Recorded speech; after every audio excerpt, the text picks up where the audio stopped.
So listen, y'all, it's Thoughtful Tuesday, and the subject for this week is centered around change and transfiguration.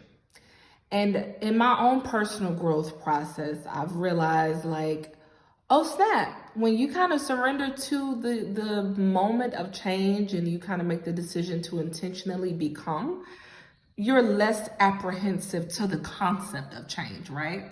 And it's because you start to understand and accept that change is inevitable.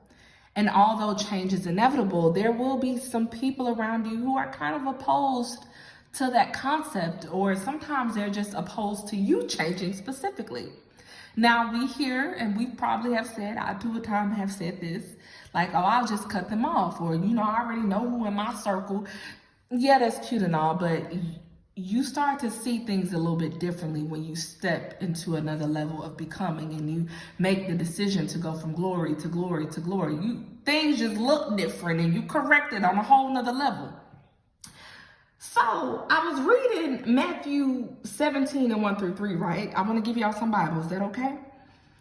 Matthew 17 talks about the transfiguration of Jesus, just verses 1 through 13, not the whole chapter. Go read it for yourself. I'm gonna be quick, so I'm just paraphrasing.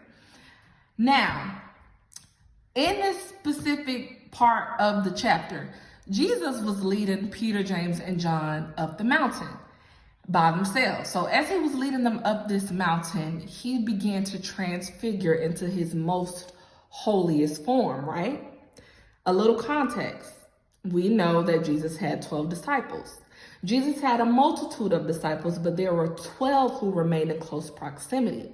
And as he transfigured into his most holiest form, there were only 3 who could bear witness to that moment. I really hope I'm making sense. Please rock with me. Now, can I give you a little personal testimony as to how all this came about? So a few years ago, I was like, man, there were certain people I was surrounded by that painted this narrative about me. We weren't super close. I was just like, wait a minute, why? Y'all don't even know me. Why is this narrative being painted? And then there were some people who I was very close with at the time, and they only wanted to see me in a certain perspective, or they only wanted to continue to see me as a person I once was. And I too have been in the position where I painted narratives, or I only wanted to see people as who I once saw. And then as I began to delve into my own personal growth and really understand my own personal transfiguration moment, and I began to see it and accept it, this is kind of where I tripped up. I wanted to go and explain it to these people who painted a narrative to these people who only wanted to see me a certain way that they were used to. And I learned real quick, hey, boo-boo, don't do that. You ain't got to go to explain yourself. And I'm here to tell you, I'm here to tell you, stop trying to explain your growth and your transfiguration moment. Sometimes you only need 2 or 3 people to bear witness to that moment happening in your life.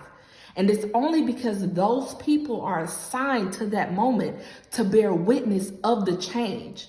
Allow yourself to just be, and let that act of being be the explanation. Because if you bear witness of your own name, it carries no weight. But if you allow God to surround you around the right people to bear witness of what's taking place, then baby, that's a testimony of itself. So I hope all that made sense. I got excited. I encourage you to go read Matthew 17. Your transfiguration moment is loading, and allow that thing to load and just walk it on out and stop trying to explain it or go reintroduce yourself to people who already see you a certain way. That's all I got, because if I keep going, I'm gonna keep going, and I feel myself about to preach, and I'm not a preacher, but I'm getting really excited and I'm really happy.